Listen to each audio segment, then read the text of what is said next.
buksan ko po ang ating passage at babasahin ko po mula sa English naman. Kanina, o sa Tagalog pala, kanina binasa po sa English, ngayon naman po sa Tagalog. Deuteronomy chapter 6, verses 6 to 7. And then, tatalong tayo sa 2 Timothy 3:14 to 15. Ganito po ang sinasabi sa Deuteronomy 6, verses 6 to 7. Ang mga utos niya ay itanim ninyo sa inyong isip. Ituro ninyo ito sa inyong mga anak, sa loob at labas ng inyong tahanan, sa oras ng paggawa at pamamahinga, sa lahat ng lugar at sa lahat ng panahon. And then sa 2 Timothy 3:14 to 15, ngunit huwag mong tatalikdan ang mga aral na natutuhan mo at matibay na pinananahigan, yamang kilala mo ang nagturo nito sa iyo. Mula pa sa pagkabata, alam mo ang banal na kasulatan ay nagtuturo ng daan ng kaligtasan sa pamamagitan ng pananalig kay Kristo Jesus. So, ito po ang salita ng Panginoon. Purihin ang Diyos. Nasa series pa rin po tayo ng pag-aaral ng salita ng Diyos. Specifically doon sa pag-aaral natin ng statement of faith natin o yung pakayag ng pananampalataya. At sa umagang ito, ang pag-aaralan po natin, ang title ng ating sermon ay The Bible is Perspicuous. The Bible is Perspicuous. Mula sa Deuteronomy chapter 6 at saka 2 Timothy chapter 3. Natandaan ko po nung papauwi kami galing ng Hong Kong. This was in 2018. Alam sa atin na nakapag-travel na po, alam natin na ang standard time para maghanda bago sa departure sa airport ay mga around 3 to 4 hours dapat nandun ka na sa airport. So, ang nangyari po sa amin, totoo naman, nandun kami sa airport, maaga pa lang. So, parang 8 o'clock po yata yung departure time namin. So, nandun kami mga around 5 o'clock or before 5, nandun na kami. And since maaga pa lang at natapos na rin yung check-in namin, dumaan muna kami sa McDo. Napapangiti sila. Kilala nila kung sino yung may kasalanan kasi. So, dumaan muna kami ng McDo para magmerienda. Mga Pilipino, mahilig sa merienda. At tumambay muna kami doon. Total, para magpalipas oras. Kasi natapos na yung check-in. Ang hinihintay na lang, boarding. So, nandun kami sa McDo. At kumain kaming sandali. Kilala nyo naman ako. Pagkatapos ko kumain, inaantok ako. Sabi ko, pipikit mo na ako. Tulog muna ako. So, natulog ako, nagpalipas oras kami, nagkwentuhan sila doon, tapos narinig namin, nagbo-boarding na pala. Sa sobrang tagal ng pagpapalipas oras namin doon, so, narinig namin, biglang, sabi namin, bakit ganun? So sige, okay na. So, tayo na tayo, halika na. Nawala sa isipan namin na napakalaki pala ng airport. To the point na yung mga vocalator doon, tinakbo na namin. Siguro mga 2 o 3 kilometro yata yung layo ng McDo doon sa boarding area. So, tinakbo namin yun. Yung mga vocalator, hindi naman dapat tinatakbo yun. Tinakbo na rin namin dahil biglang nag-boarding eh. Nawala sa isip namin na ganun pala kalaki yung airport doon. So, pagdating namin doon mismo sa boarding area, nakangiti sa akin ako yung unang-una mabilis ako tumakbo eh. Kailangan, mauna na ako eh. Hindi bali na mahuli sila, at least ako yung bubungad doon sa mga personnel para sabihin sa kanila, sandali lang, huwag niyo muna isasara. Nandun na sila. Wala nang tao doon sa boarding area, kami na lang yung hinihintay, so nakakahiya. Sabi ko, sorry. Umokay naman yung mga personnel. And in this case, pwede kong sabihin na hindi pala absolute yung passengers should be at the airport 3 to 4 hours before flight. Hindi ito perspicuous sa akin, hindi ito clear sa akin. Dapat pala 3 to 4 hours before flight, nasa boarding area ka na. Hindi lang basta airport, kundi dapat 3 to 4 hours nasa boarding area ka na para makita mo kung parating na yung eroplano. Yun yung ibig sabihin ng perspicuous. Or the Bible is perspicuous. Ang ibig sabihin niyan, the Bible is clear. Pag sabing perspicuity, ang pinag-usapan dyan ay clarity. Yung pagiging malinaw, maliwanag ang lahat ng sinasabi na scriptures. Para maintindihan po natin ang Protestant doctrine ng perspicuity, kailangan po natin i-clarify muna kung ano ang hindi perspicuity of the scriptures. Kung ano muna ang hindi. So, number 1, may mga nagsasabi po na dahil clear daw ang pinapahayag ng kasulatan, therefore, naiintindihan natin ang lahat ng sinasabi nito. We must be able to understand it exhaustively. Ngunit alam naman po natin na hindi lahat ng bagay sa scriptures ay madaling maintindihan. Sino dito makakapagsabi na 100% naiintindihan nila ang nasusulat? Meron bang magtataas kamay? Kahit ako, hindi ako magtataas ng kamay. Bagamat matagal kong pinag-aralan ng scriptures at patuloy na pinag-aaralan ito, kulang sa tingin ko, baka kulang pa ang lifetime. Mas magiging kontento ako kung makikita ko ang Panginoong Jesus at doon ako pag bumalik siya, doon ako magtatanong sa kanyang paanan. And so, kailangan po nating maintindihan na ang scriptures ay hindi madaling maintindihan, hindi madaling pag-aralan. Iba't iba ang antas ng kalinawan nito at iba't iba ang pag-unawa rin ng tao. And so, it is hindi ibig sabihin ng perspicuity of the scriptures na clear ang lahat ng sinasabi nito.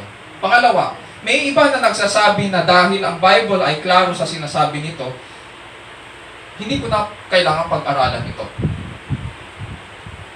Ito yung opposite extreme naman. Hindi ko na kailangan pag-aralan ito.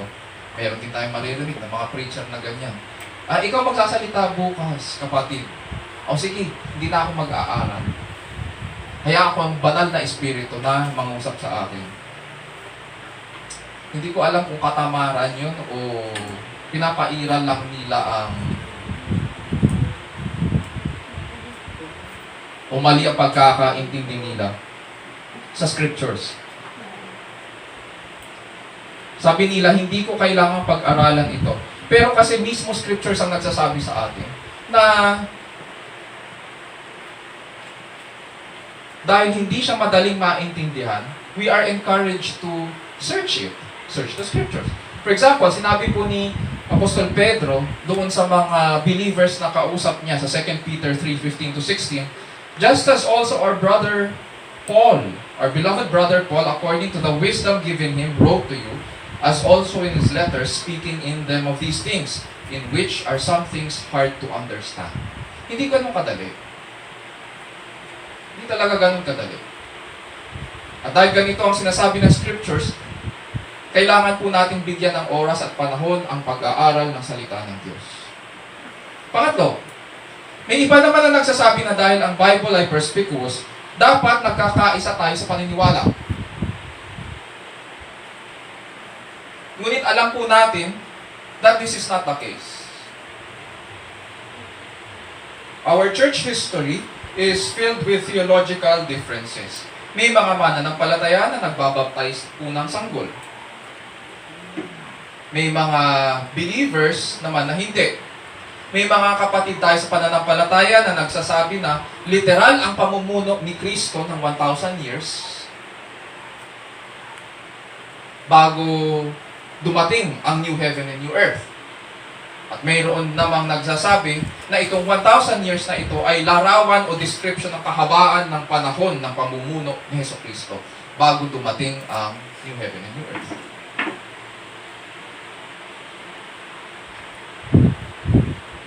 Mas maganda siguro na pag-aralan din po natin kung saan ba nagmula itong katuroang ito. In the 16th century, nagkasagutan po kasi si Martin Luther at saka si Desiderius Erasmus, isang Catholic theologian, Roman Catholic theologian, at isa ring humanist, philosopher. Ayon po kay Erasmus, ang Bible daw ay obscure or mahirap maunawaan dahil hindi natin malirip ang mga panukala at pamamaraan daw ng Diyos. Itong sinasabi po ni Erasmus na mahirap maunawaan ang scriptures or obscurity of the scriptures, actually, excuse niya ito or katuwiran niya ito sa Roman Catholic doctrine na ang may karapatan lang na pag-aralan ang scriptures ay ang tinatawag natin na inang simbahan or the magisterium. Yun yung sinasabi nila. Kaya nga mapapansin natin, ngayon meron kaming alam na mga Catholic churches na nagba-Bible study na. Pero dati hindi. At hindi pwedeng mapunta sa kamay ng mga tao ang Bible. Ang pwedeng mag-aral lang daw nito, ang pwedeng mag-interpret lang nito, ay ang Roman Catholic Church. Ang mga priests, ang mga bishops and archbishops. Dahil nga, ano yung sabi nila? Dahil ang Bible ay obscure. At sila lang yung nag-aral nito.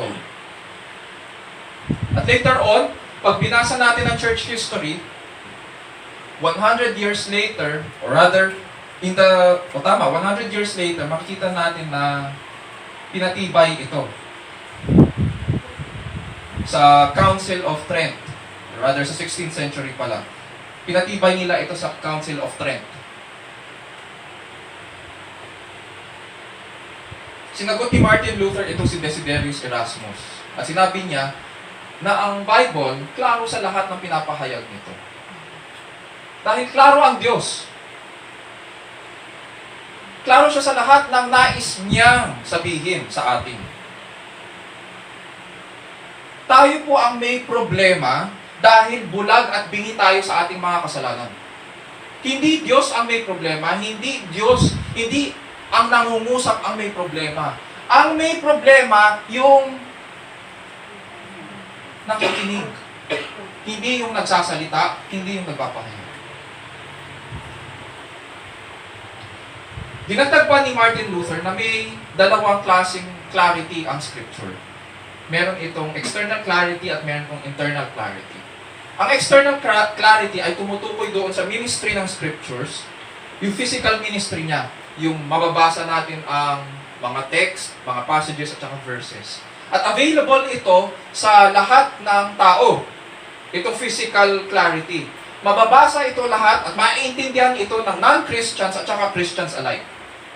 Kaya nga, kahit hindi mananampalataya, nagagamit nila ang scripture sa pangkipagdebate. Pero may internal clarity ito.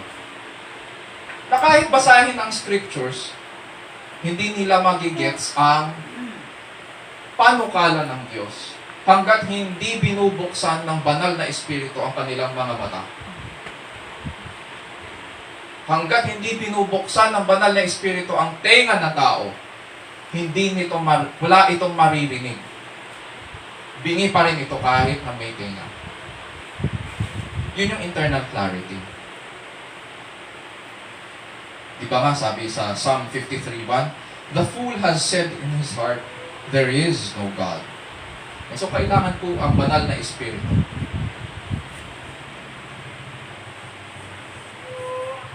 Para mapalaya tayo sa ating kamangmangan.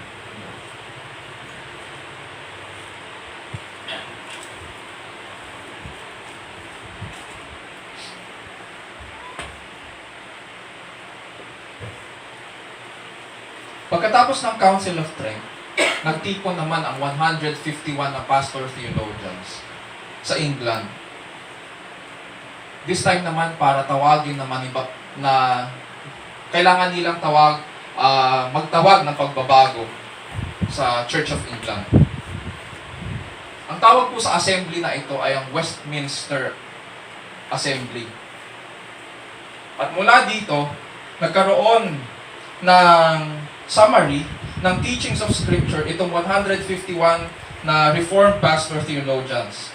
At dito natin makukuha yung summary ng perspicuity of the Scriptures mula sa Westminster Confession of Faith.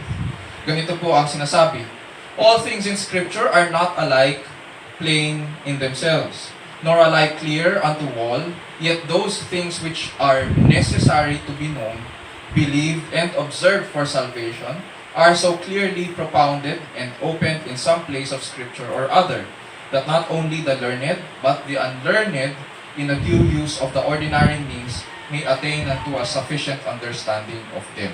So makatuwid, ang sinasabi ng Westminster Confession of Faith, ang Bible ay maiintindihan natin insofar as sa mga sinasabi nito. Kailangan na, yun nga lang, sabi niya, hindi siya plain. Meron siyang clarity in some cases. Sa ibang cases, kailangan natin i-consult ang ibang scriptures. But what is clear sa atin is that may sinasabi ang Diyos ukol sa panukala ng kaligtasan. What is clear sa atin ay ang Diyos ay nagliligtas. Yun yung sinasabi ng scriptures. At hindi lang yun.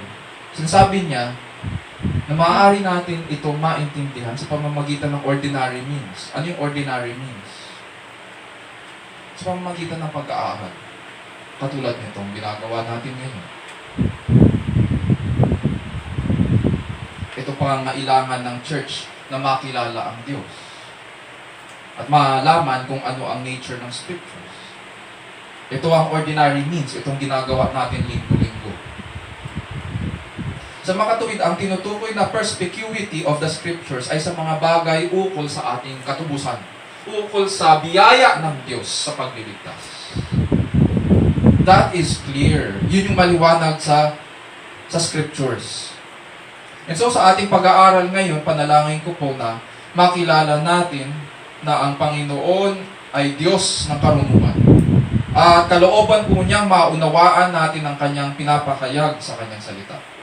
Nawa mabuksan ang ating mga mata, mabuksan ang ating mga tenga, sa yaman at lalim ng kanyang biyaya, para makatugon po tayo ng may pagpapakumbaba at paninindigan ng pananampalataya sa harapan ng Diyos, sa ilalim ng kapangyarihan ng Diyos, at para sa kalwalhatian ng ating dakilang Diyos.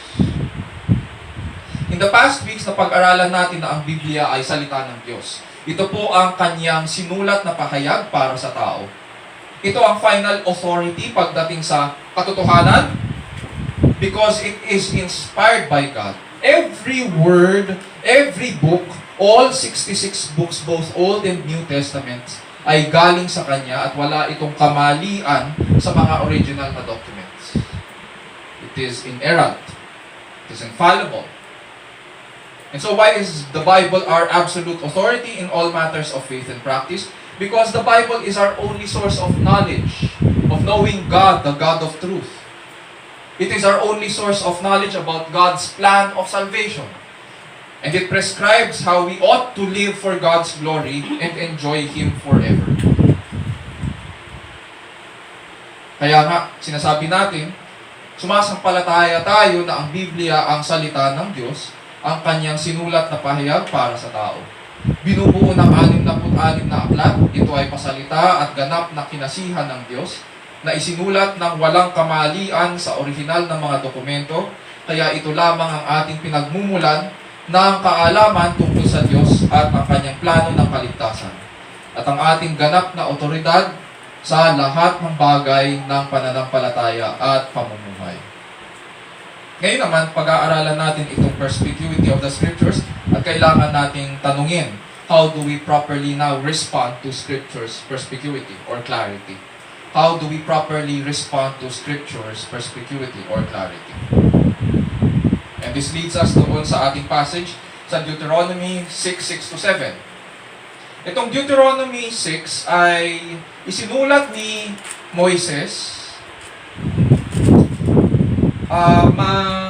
matapos po ang 40 years na kanilang paglalakbay sa ilang. At nakarating na po sila sa Ilog Jordan at papatawid na. By this time po, yung first generation ng mga Israelites, yung mga nanggaling sa Egypt at nakarating sa Mount Sinai, wala na yun. Namatay na sila. Yung mga matatanda na nandoon, wala na po sila. Hindi po sila hinayaan ng Panginoon na makarating sa lupang pangako dahil hindi po sila nanatiling tapat sa Kanya. So this new generation, itong kausap ngayon ni Moises, dito sa Deuteronomy, itong bagong generation of Israelites is now faced with a decision. Tutulad ba sila sa kanilang mga magulang na hindi nanatiling tapat? O tatawid ba sila ng may pananalig sa Panginoon? And in every generation of believers, I guess ito ang dapat nating kumprontahin sa ating mga sarili. Tutulad po ba tayo sa ating mga magulang na walang pananampalataya? O mananalig ba tayo sa ating Panginoon at sa Kanyang pinangako o sa Kanyang mga pangako? Dito sa ating passage, pinapaalalahanan sila ni Moises kung paano sila mananatili sa Kanaan ayon sa kalooban ng Diyos. Ganito po ang sinabi niya sa Deuteronomy 6:6-7. These words which I am commanding you today shall be on your heart.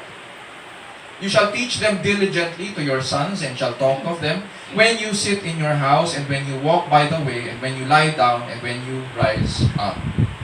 Yung words na tinutukoy dyan ni Moses ay lahat ng words na inutos sa kanya ng Panginoon na sabihin sa mga Israelita. Hindi lamang yung 10 Commandments, kundi lahat, pati mga ordinansa, lahat ng tinuro niya.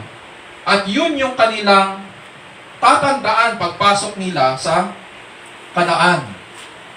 Sa mga katuwid, nais daw ng Diyos na itanim nila ang Kanyang salita sa kanilang mga puso't isipan upang ito ang magiging batayan ng kanilang pamumuhay. Ito ang magiging foundation ng kanilang buhay. Hindi ang nakamihasnan nila sa Ehipto, hindi rin ang matututunan nila mula sa mga karatig bansa pagpasok nila sa Kanaan. Hindi yung ganung pamumuhay. Uulitin ko, hindi yung kanilang nakamihasnan sa Ehipto. Sa panahon natin, maraming nagsasabi ng ganyan. Namihasan na akong ganito, itong nakasanayan ko, mamamatay akong ganito.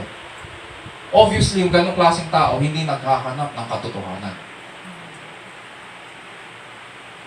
Pero sabi ng Diyos, hinango ko kayo mula sa Ehipto at dadalhin ko kayo sa isang lupang aking pinapangako sa inyo upang matuto kayong magsamba sa akin. And so sabi, dito, ang foundation ng kanilang pamumuhay ay hindi ang kultura at relihiyon ng Egypt. Hindi rin yung kultura at relihiyon ng mga karatig bansa sa Kanaan ang magiging basis ng kanilang pamumuhay. Ano daw ang magiging basis? These words which I am commanding you today. Ang salita ng Diyos.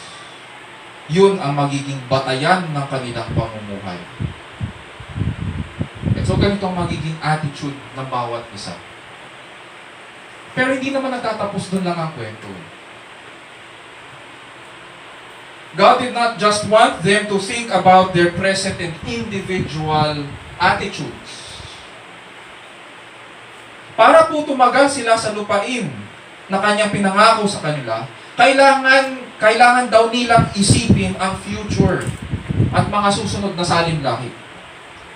God wanted them na manatiling doon sa lupain na ibibigay niya. And so, kailangan may participation po sila, may pagtugon sila doon sa kanyang inuutos sa kanila.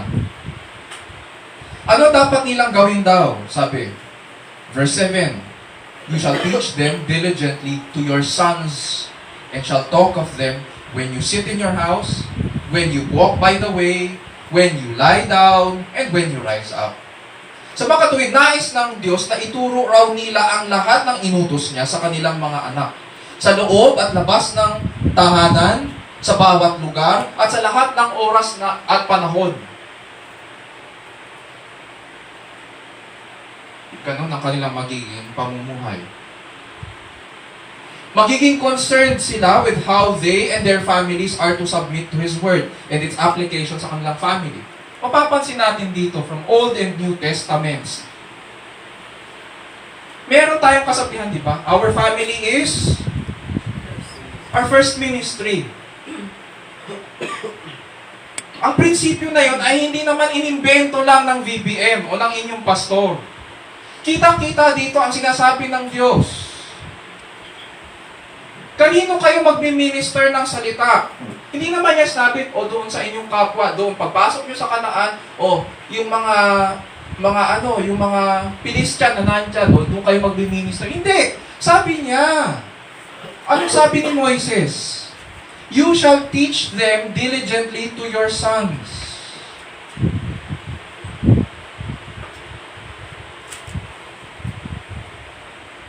You shall diligently teach them to your sons.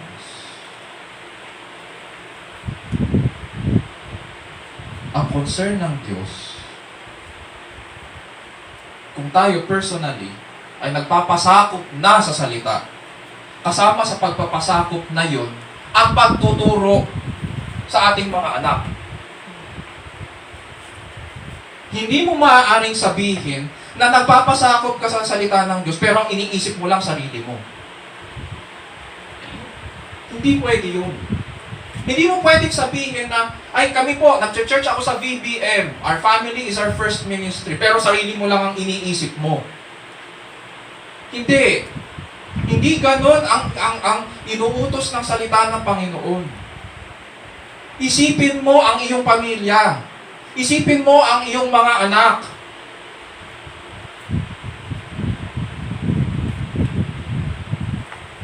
At ano daw? Bakit ganito na lang ang concern ng Diyos? Ganito na lang ang concern ng Diyos sapagkat nais niyang pagpalain sila at lumawig sila sa lupain ng Kanaan. Gunon yung gusto niya mangyari. Oo nga naman. Saan ka nakakita na ang vision at ang plano ay palawigin ang isang bayan, pero ang pundasyon ay kasalanan? Walang ganun. Ang pundasyon kasamaan, ang pundasyon ay kamalian, at lahat ng uri ng kabuktutan. There is no such thing as nation building on the basis of sin, on the basis of unrighteousness and wickedness. Walang ganun. Ganito ang magiging tugon daw nila sa kabutihan ng Diyos. At ganito ang ngayon ang magiging expression ng kanilang pagmamahal sa Kanya. Sa panahon natin ngayon, ang problema ng Christianity ay individualism. Iniisip natin, porket nakakilala na tayo sa Panginoon, sapat na yun. Okay na, pupunta na kasi ako sa langit. So okay na, bahala na ang Panginoon sa aking mga anak. May mga nakita po akong ganyang mga magulang. Bahala na Panginoon kung pakikilala niya ang sarili niya sa kanila. So kung makakilala sila, okay. Kung hindi, hindi. Hindi ganun ang plano ng Diyos sa katubusan. Nais niya na makarinig din ang ating mga anak at kaapu-apuhan.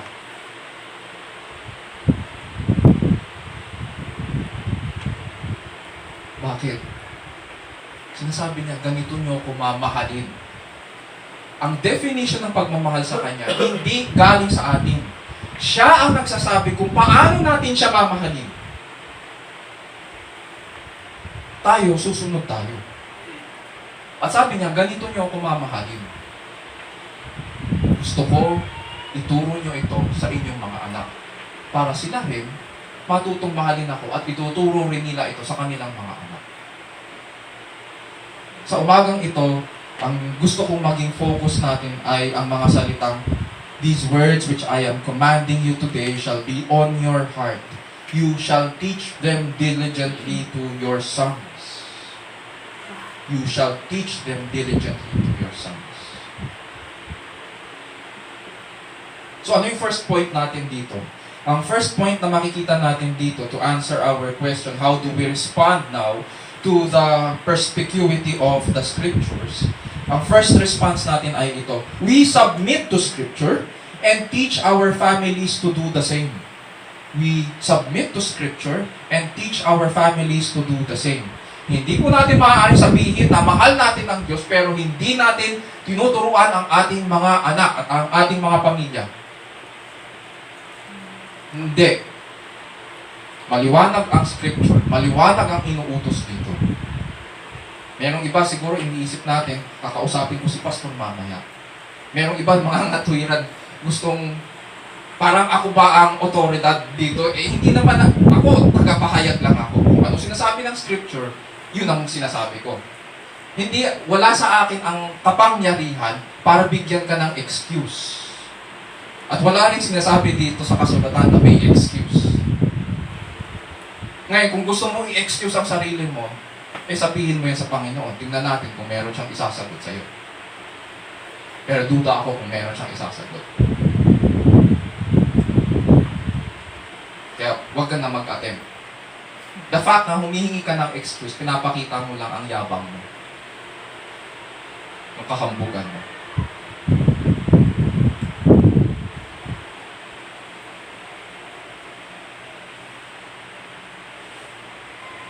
Noong nagsimula pa lang ako sa pag-aaral ng piano lessons, natandaan ko, yung unang piano teacher ko, ang ginawa sa amin, bata pa ako na siguro mga 8 or 9 years old ako.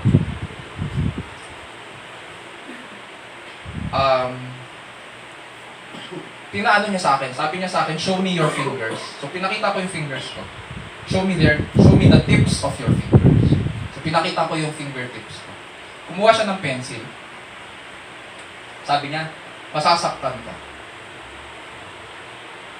Pero kailangan ito. So tinusok niya yung tips ng fingers ko na malapit doon sa kuko. Alam naman natin na masakit yung part na yun pag tinutusok. Pero tinusok niya. Masasaktan ka. Ginagawa ko ito para matandaan mo that there is a correct way of playing the piano and there is a wrong way of playing the piano. And so, tumatak yun sa akin. Every time na may makikita akong tumutugtog, whether it be keyboard or piano, acoustic piano, nakikita ko ngayon, alam ko ngayon kung sino ang may right form at alam ko lang kung sino yung nag-self-teach.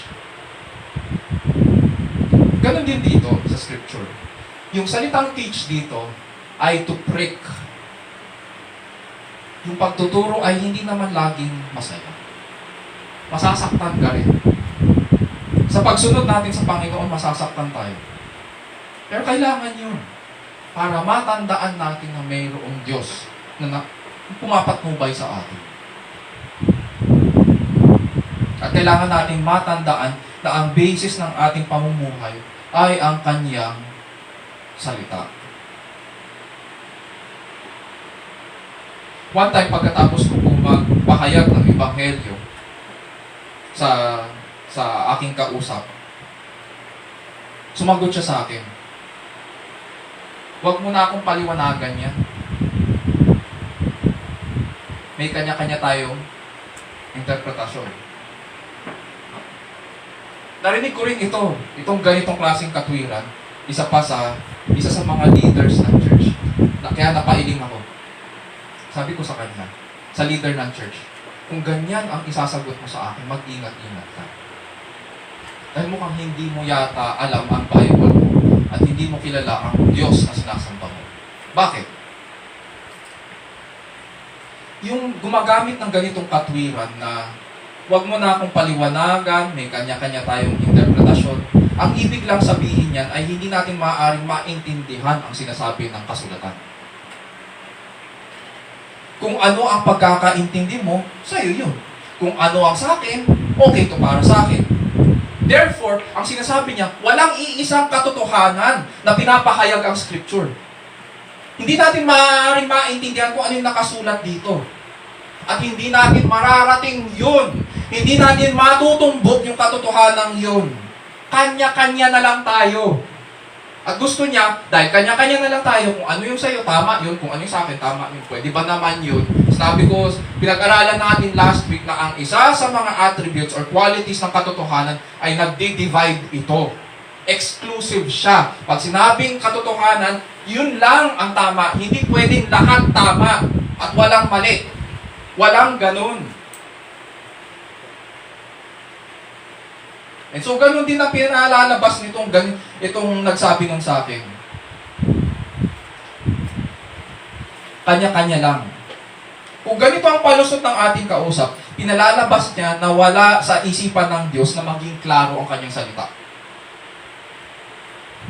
Wala sa kalooban niya na maging klaro ang kanyang pinapahayag, ang kanyang sinasabi. And therefore, Diyos ba ang kausap ko? Kung mismo ang Diyos, hindi niya kayang ipahayag ang kanyang sarili ng maayos, ng klaro, para maintindihan ng tao. May problema tayo, hindi yan Diyos. Walang karunungan yan.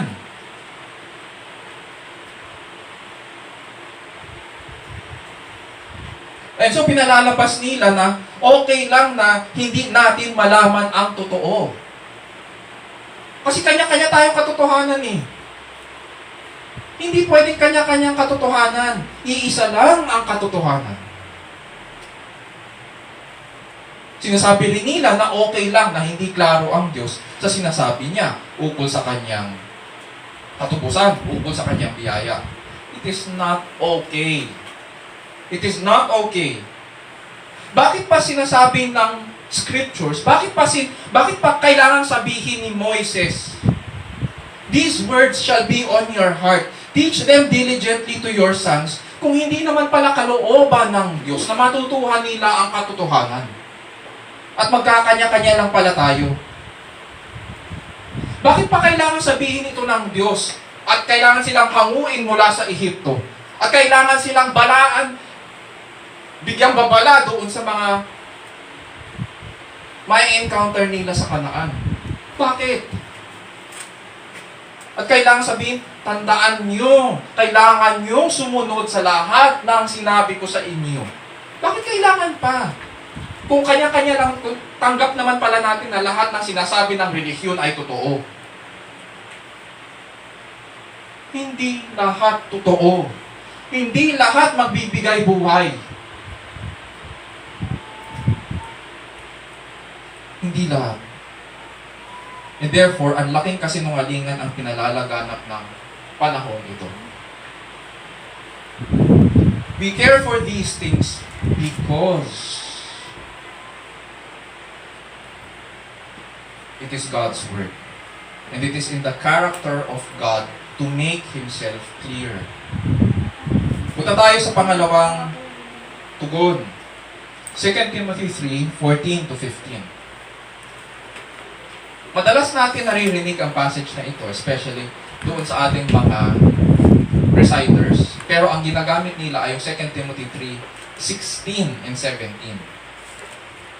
Now, all scripture is God-breathed, diba? And profitable for teaching and reproof, correction, and training unto righteousness, so that the man of God may be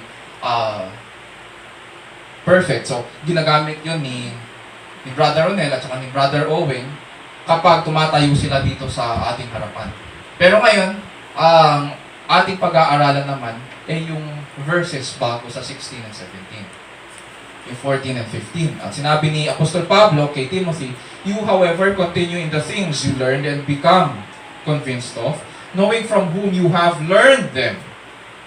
And that from your childhood you have known the sacred things which are able to give you the wisdom that leads to salvation, through faith which is in Christ Jesus."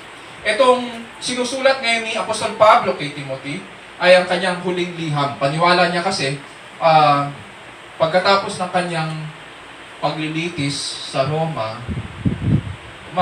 machuchugi na siya. So, sumulat siya ngayon para sabihan si Timothy na pumunta sa kanya, bisitahin siya, at dalhin yung kanyang balafal at mga aklat. At dahil na rin malapit na ang taglamig. Dito sa ating passage, sabi ni Pablo, uusigin daw ng sanlibutan ang lahat ng sumusunod kay Kristo. Dito sa 2 Timothy 3. Maraming magkukunwaring may pananampalataya, ngunit salungat sa katotohanan. Mga manlilinlang. Ngunit, on the part of Timothy, hindi dapat siya tutulad sa mga yon. Hindi ganito ang kanyang natutunan kay Pablo. Kaya binilin ngayon ni Pablo na gaano man kahirap ang kanyang pagdadaanan, gaano man kahirap ang kanyang titiisin, huwag na huwag siyang magpapadala sa mga turo ng mga ganitong tao. Bagkus saan daw siya magdedepende, saan daw siya aangkla sa banal na kasulatan. Dito sa verses 14 to 15, may dalawang bagay ngayon na sinasabi si Pablo bilang paalala sa kanya. Una, tulad ni Pablo na nagpatuloy sa salita ng Diyos, ganun din daw dapat si Timothy.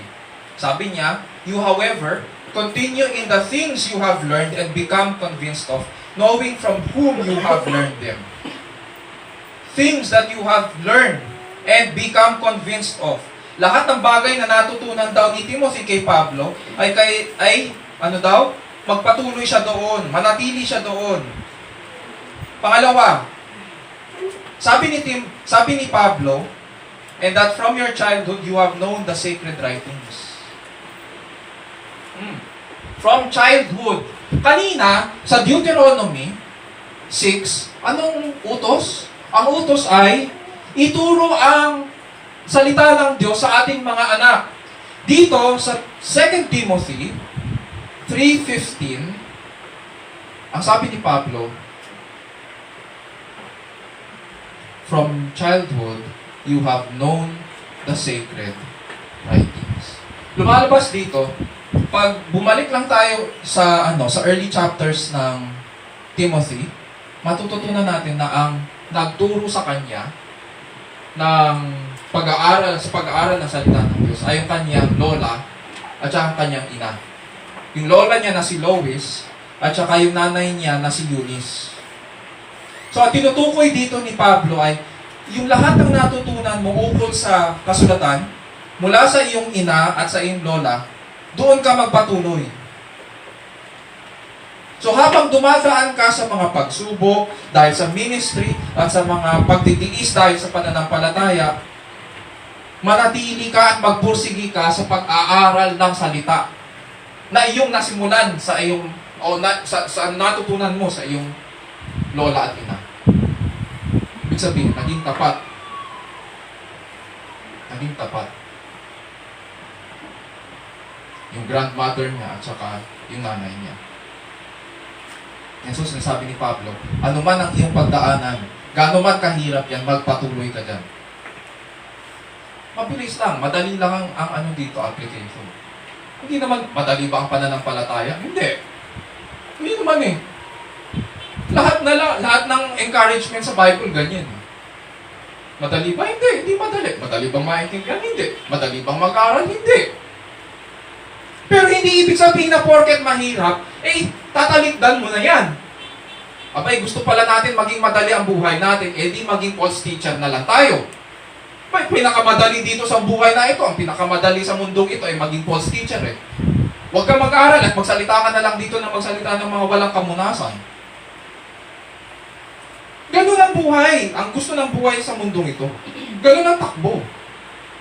Hindi nag-aaral. Pero sinasabi dito ni Pablo, anuman ang iyong pagdaanan, alang-alang sa ministry, alang-alang sa pananampalataya, ano daw sabi niya? Manatili ka sa natutunan mo sa iyong ina at sa iyong lola. Ganun. So ano ang pangalawang principle na nakikita natin dito? Bilang tugon sa ating tanong. Pangalawa, we commit to the faithful study of Scripture and remain in it in the midst of difficulties. We commit to the faithful study of Scripture. We commit to the faithful study of Scripture and remain in it in the midst of difficulties. We remain in it in the midst of difficulties. Mga kapatid at kaibigan, we are finite creatures. Sa Tagalog, hindi tayo perfecto. Hindi ko sinasabi yun bilang excuse. It is a fact. Hindi tayo immortal. We are finite creatures at may hangganan ang ating pag-iisip. May hangganan ang ating pagkakaunawa sa mga bagay-bagay. At itong aklat na nasa ating harapan, whether it be physical book or e-book man yan sa inyong mga tablets at saka cellphones, the Bible remains an ancient book. Bagamat English ang nasa harapan nyo, nang isulat ang Bible, ang ginamit ay ancient languages. Katulad ng Aramaic, ng Hebrew, at saka ng Greek. Yung Greek na ginamit sa Bible, hindi na yan yung Greek na ganun. Hindi na daw yan yung Greek na ginagamit din ngayon.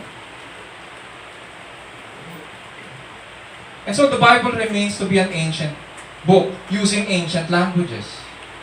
Kaya nga, the study of Scripture can be challenging. Ganun pa man, nagpapasalamat tayo sa Panginoon na mayroong mga tinawag sa ministry para pag-aralan ang mga wikang ito. Sila yung nagtatranslate para sa atin ng scriptures. Dito sa Pilipinas, meron ba tayong mga translators? Meron. Meron tayong mga translators. And on our part naman, dahil tayo yung church at tayo yung nakikinabang sa mga kaloob ng mga experts, mga translators, mga experts sa languages, dahil tayo yung nakikinabang. Ang ilan naman po sa atin sa BBM ay nakapag-aral at natutuhan din ng iba't ibang prinsipyo sa tamang pag-aaral ng kasulatan. Mayroon pong tamang pag-aaral sa kasulatan at mayroong mali. Hindi po porket Kristiyano at narinig natin dyan sa labas, tama po ang pag-aaral at pamamaraan ng pag-aaral nila. At hindi porket malaki ang church ay ibig sabihin maganda ang pagtuturo. Yun ang sasabihin ko po. Hindi porket malaki ang church, ibig sabihin pinagpapala ng Diyos. Does not follow. At tama ang tinuturo nila. It does not follow as well. Maaaring malaki kang church, pero puro kabuktukan ang tinuturo. Tandaan po natin ang warning ng Panginoong Hesukristo. Wide is the door, and broad is the highway that leads to destruction. Maraming papunta doon. Malaki ang pintuan o daanan, at malawak ang daan papunta sa kapahamakan. Pero ang pintuan papunta sa buhay ay maliit. At ang daan papunta doon ay masikip. At kakaunti lang nakakasumpong doon. Kaya nga sinasabi ko, hindi porket malaki ang church o malaki ang ministry, huwag kayong magpapalin lang. Na tama ang tinuturo niyan. Maaaring maganda ang social media nila, presence nila, pero hindi ibig sabihin tama ang tinuturo. May tamang pag-aaral ng scriptures at ang ilan sa atin ay nakapag-aral. Pinagpala ang church natin dahil may ilan sa atin na marunong. Pagpapala ng Panginoon yun sa church natin. At dapat na ginagamit yun. Kaya nga sa atin, on our part, nagpupursige tayo na maintindihan ang literal, ang grammatical, yung pagkakagamit ng mga salita, at yung historical background ng mga passages of Holy Scripture. At ganun na rin ang requirement sa atin. Ganun ang demand sa atin. Kaya mapapansin nyo sa mga meetings natin, di ba? Lahat ng tumatayo sa harapan, kailangan alam nila ang kanilang sinasabi. At tinuturuan natin, saan ba kayo nahihirapan? Saan ba kailangan natin ng training? Bakit? Mahalaga na maintindihan natin, matuntun natin kung ano ang dalisay at ganap na kalooban ng Diyos para sa kanyang mga hinirang. At magagawa natin yun kapag maayos ang ating paraan ng pag-aaral. This is God's blessing to VBM. At dahil ito ay pinagpala sa atin, ito ang pagpapala sa atin, accountable naman din tayo sa Panginoon kung paano natin gamitin ngayon itong mga pinagkaloob sa atin. Kung tayo po ay tumatayo dito sa harap, pagpapala po yun ng Panginoon. Mag-aaral po tayo ng mabuti. Kung binigyan tayo ng assignment, kay reader ba yan, kay presider ba yan, paghandaan naman natin ng maayos. Pag-aralan natin ng mabuti ang pinagkaloob sa atin. Accountable po tayo sa Panginoon. Hindi tayo tumatayo alang-alang sa mga tao. Tumatayo tayo dahil ang ginagawa natin, sumasamba tayo sa iisa. Hindi ito concert na parang tayo yung bida at tayo yung sinasamba. Idol. Hindi. Iisa ang sinasamba natin. Hindi tayo yung bida. Siya ang bida. Ang Panginoon yung bida ng lahat. Kaya yung mga kaloob na binigay sa atin yung para makapaghanda, seryosohin natin. Seryosohin natin. Sapagkat accountable tayo sa pinagkaloob niya sa atin.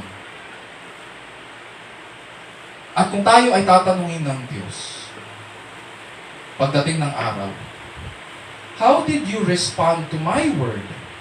Ano kaya ang isasagot natin? Hindi natin pwedeng isagot yung parang katulad nung rich man. Nang mamatay siya, walang ginawa kundi, Father Abraham, baka pwede mong utusan si Lazarus na bumalik para sabihin sa mga kamag-anak ko. Wala nang ganun. Ang sagot ni Abraham, kung nasa kanila na ang mga propeta bakit kailangan pa? At kung babalik man si Lazarus mula sa mga patay, o kung si Jesucristo man ay babalik mula sa mga patay, kung ngayon pa nga lang nandyan yung buhay sa kanila na nagpapahayag, hindi sila naniniwala, paano pa kaya kung isang ay mabuhay mula sa mga patay? Hindi rin maniniwala yun. Sagot ni Abraham. Ganun din sa atin. Kung tayo ay tanungin ng Diyos, how did you respond to my word that is being preached week after week after week? Nasa cellphones na natin, nasa tablets natin, nasa harap na natin yung scriptures. Yung iba pa sa atin ay may study Bible pa. Yung iba walang ginasto sa ating mga Bible. Naging kaloob literally sa atin. How will we respond to His word? Ano po kaya ang isasagot natin? When God has made His word clear to us. Dito sa pag-aaral natin ngayon sa umagang ito. Simple lang. Simple lang ang tugon dyan. Ang dapat na sagot natin, maaaring hindi ngayon, pero dapat nating sikapin na pagdating ng Panginoon, ang sagot natin sa Kanya ay, pinag-aralan ko ito.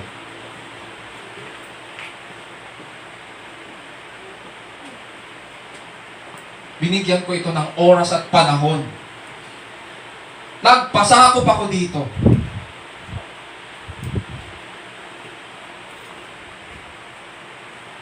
In-apply ko ito sa aking buhay.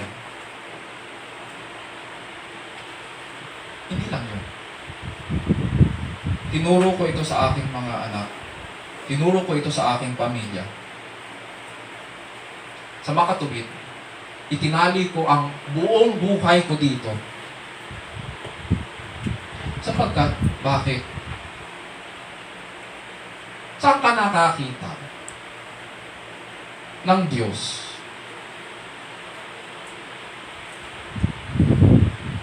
Banal. At pinahayag niya ang kanyang sarili. Sa isang taong walang ginawa kundi magkalat dito sa mundong ito. Napakabuti ng Diyos. Ipadadala ko ang aking salita at para maintindihan nyo, na naiintindihan kayo ng Diyos. Magiging tao siya. Itong salitang ito ay ang aking anak din. At siya, ipapahayag niya kung sino ako, ang inyong Ama na nasa langit. Saan ka nakakita ng Diyos na ganyan? Wala. Maghanap ka sa Ehipto, maghanap ka sa iba't ibang relihiyon, wala kang makikitang Diyos na nagmamahal sa atin. At itong salitang ito, itong salita na naging tao, pinahayag niya sa atin ang panukala ng Diyos. Ang kaganapan ng panukala ng Diyos. At sabi niya bago siya mamatay, sabi niya sa kanyang ama, sa John 17:1-3, Father, the hour has come. Glorify your Son, that the Son may glorify you, even as you gave Him authority over all flesh, that to all whom you have given Him,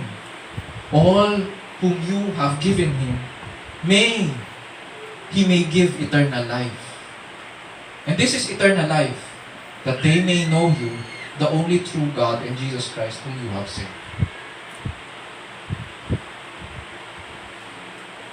Ngayon, sa pamamagitan ng salita na naging tao, anong nakikita natin ngayon?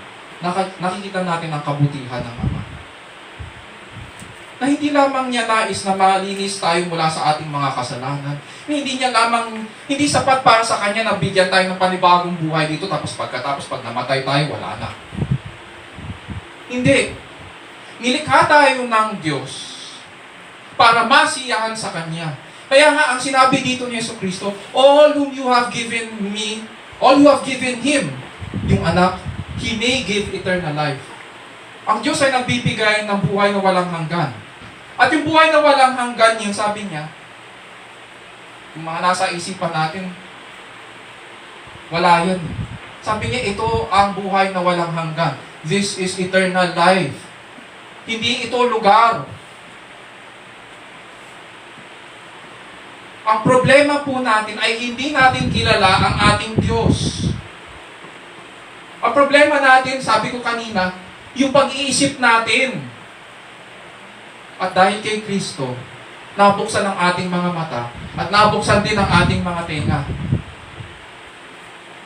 Sabi niya, this is eternal life, that they may know you, the only true God, and Jesus Christ whom you have sent. Hangad ng Diyos na ipagkaloob ang buhay na walang hanggan. At ano daw yung buhay na walang hanggan?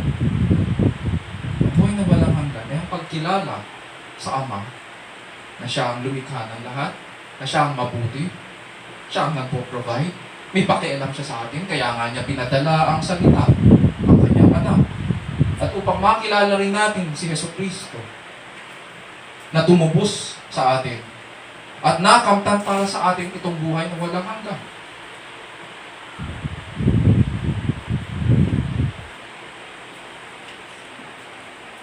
Ganon liwanag ang salita. Maliwanag na maliwanag. And so, let us submit to Scripture and teach our families to do the same.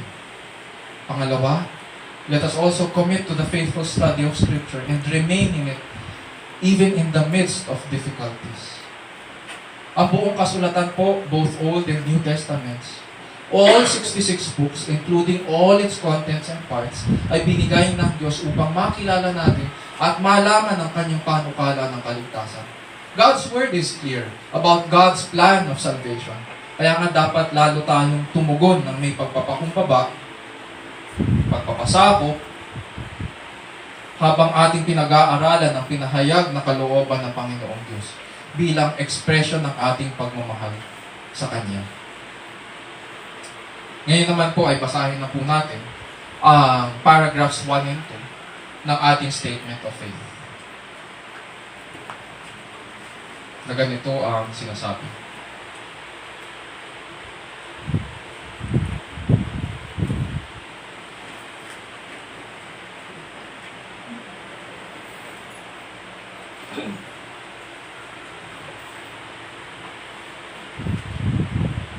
Tumayo po tayong lahat.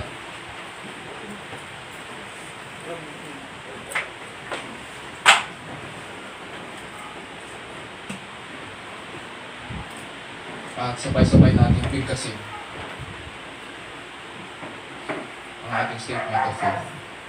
Sinasabi po dyan, sumasampalataya tayo na ang Biblia ang salita ng Diyos, ang kanyang sinulat na pahayag para sa tao. Binubuo ng 66 na aklat. Ito ay pasalita at ganap na kinasihan ng Diyos na isinulat ng walang kamalian sa orihinal na mga dokumento. Kaya ito lamang ang ating pinagmumulan ng kaalaman tungkol sa Diyos at ang kanyang plano ng kaligtasan at ang ating ganap na otoridad sa lahat ng bagay na pananampalataya at pamumuhay. Habang itinuturo natin ang literal, grammatical at historical na pakahulugan ng kasulatan, tungkulin ang bawat mananampalataya na hanapin ang layunin at kahulugan ng kasulatan. Maliwanag na ganito po tayo magpapatuloy bilang tagasunod ni Kristo at mga nagmamahal sa ating Panginoong Diyos. Isapuso natin ang mga bagay na ito at iupod po natin ang ating sarili sa tapat at dakilang Panginoon. Tayo manalangin.